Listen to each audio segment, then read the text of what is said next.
Coding ಕಲಿಬೇಕಂತ ಅನ್ಕೊಂಡಿದ್ದೀನಿ, but ಹೇಗೆ ಯಾವ್ದ್ರಿಂದ ಕಲಿಬೇಕಂತ ಗೊತ್ತಾಗ್ತಾ ಇಲ್ಲ ಗೈಸ್. ಅದಕ್ಕೆ ಅಂತಾನೆ ನಾನ್ ನಿಮ್ಮೆಲ್ಲರಿಗೂ 15 ಡೇಸ್ ರೋಡ್ ಮ್ಯಾಪ್ ನ ಕ್ರಿಯೇಟ್ ಮಾಡಿದೀನಿ. ಆ ರೋಡ್ ಮ್ಯಾಪ್ ಕೊಡೋಕ್ಕಿಂತ ಮುಂಚೆ ನೀವೇನಾದ್ರೂ ಇಂಜಿನಿಯರಿಂಗ್ ಸ್ಟೂಡೆಂಟ್ಸ್ ಆಗಿದ್ರೆ ನನ್ನ ಅಕೌಂಟ್ ನ ಫಾಲೋ ಮಾಡೋದನ್ನ ಮರಿಬೇಡಿ ಗೈಸ್. ನೀವೇನಾದ್ರೂ ರೆಗ್ಯುಲರ್ ಆಗಿ ಡೈಲಿ 2 to 2 hours ಕೂತ್ಕೊಂಡು ನಾನ್ ನಿಮಗೆ ಕೊಟ್ಟಿರೋ ರೋಡ್ ಮ್ಯಾಪ್ ನ ನೀವೇನಾದ್ರೂ ಫಾಲೋ ಮಾಡಿದ್ರಿ ಅಂತ ಅಂದ್ರೆ ವಿತಿನ್ 15 ಡೇಸ್ ನೀವು ಯಾವ್ದಾದ್ರು ಒಂದು ಪ್ರೋಗ್ರಾಮಿಂಗ್ ಲ್ಯಾಂಗ್ವೇಜ್ ನ ಕ್ಲೀನ್ ಆಗಿ ಕಲ್ತಿರ್ತೀರಾ. ಅದಕ್ಕಿಂತ ಮುಂಚೆ ಪ್ರೋಗ್ರಾಮಿಂಗ್ ಲ್ಯಾಂಗ್ವೇಜ್ ನ ಹೇಗೆ ಕಲಿಬೇಕಂತ ಹೇಳ್ತೀನಿ ಕೇಳಿ. ನೀವೆಲ್ಲರೂ ಈಗ ಏನ್ ಮಾಡ್ತೀರಾ, ಯಾವ್ದಾದ್ರು ಒಂದು ಯೂಟ್ಯೂಬ್ ಚಾನಲ್ ಅಥವಾ ಯಾವ್ದಾದ್ರು ಯೂಟ್ಯೂಬ್ ಟ್ಯುಟೋರಿಯಲ್ ಹೋಗ್ಬಿಟ್ಟು ಅಲ್ಲಿಂದ ನಿಮ್ ಲರ್ನಿಂಗ್ ನ ಸ್ಟಾರ್ಟ್ ಮಾಡ್ತೀರಾ. ಆ ತರ ಮಾಡೋದಕ್ಕೆ ಹೋಗ್ಬೇಡಿ. ಬಿಕಾಸ್ ಆ ತರ ಮಾಡಿದ್ರೆ ಏನಾಗುತ್ತೆ ಅಂತ ಅಂದ್ರೆ ಅವ್ರು ಯೂಟ್ಯೂಬ್ ಅಲ್ಲಿ ಏನ್ ಹೇಳಿರ್ತಾರೆ ಬರೀ ಅದನ್ನ ಮಾತ್ರ ಕಲಿತೀರಾ.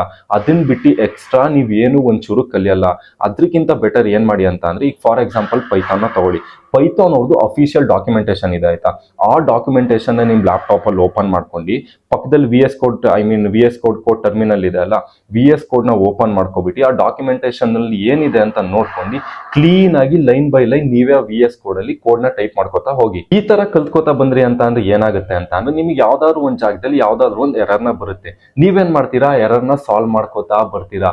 ಆ ತರ ಸುಮಾರು ಮಿನಿಮಮ್ ನಿಮ್ಗೆ ಕೋಡಿಂಗ್ ಲ್ಯಾಂಗ್ವೇಜ್ ನ ಕಲ್ತ್ ಮುಗಿಸೋ ಅಷ್ಟೊತ್ತಿಗೆ 100 to 200 ಎರರ್ಸ್ ಅಂತೂ ಬಂದೇ ಬಂದಿರುತ್ತಾ. ನೀವು ಆ ಎರರ್ಸ್ ನ ನೀವೇ ಖುದ್ದಾಗಿ ಸಾಲ್ವ್ ಮಾಡಿರ್ತೀರಾ. ಸೊ ಅವಾಗ ನಿಮ್ಗೆ ಏನಾಗುತ್ತೆ ಅಂತ ಅಂದ್ರೆ ಆ ಪ್ರೋಗ್ರಾಮಿಂಗ್ ಲ್ಯಾಂಗ್ವೇಜ್ ಅಲ್ಲಿ ಸ್ಟ್ರಾಂಗ್ ಆಗ್ತೀರಾ. ಅಂಡ್ 15 ಡೇಸ್ ರೋಡ್ ಮ್ಯಾಪ್ ನ ನಾನು ನನ್ನ ಕ್ಯಾಪ್ಷನ್ ಅಲ್ಲಿ ಹಾಕಿರ್ತೀನಿ, ಹೋಗ್ಬಿಟ್ಟು ನೋಡ್ಕೊಳ್ಳಿ. ಇಲ್ಲ ಅಂತ ಅಂದ್ರೆ ಕಂಪ್ಲೀಟ್ PDF ನ ನಮ್ಮ ವಾಟ್ಸ್ಆಪ್ ಚಾನಲ್ ಅಲ್ಲಿ ಹಾಕಿರ್ತೀನಿ, ಲಿಂಕ್ ಬಯೋದಲ್ಲಿ ಇರುತ್ತೆ, ಹೋಗ್ಬಿಟ್ಟು ಆಕ್ಸೆಸ್ ಮಾಡಿ.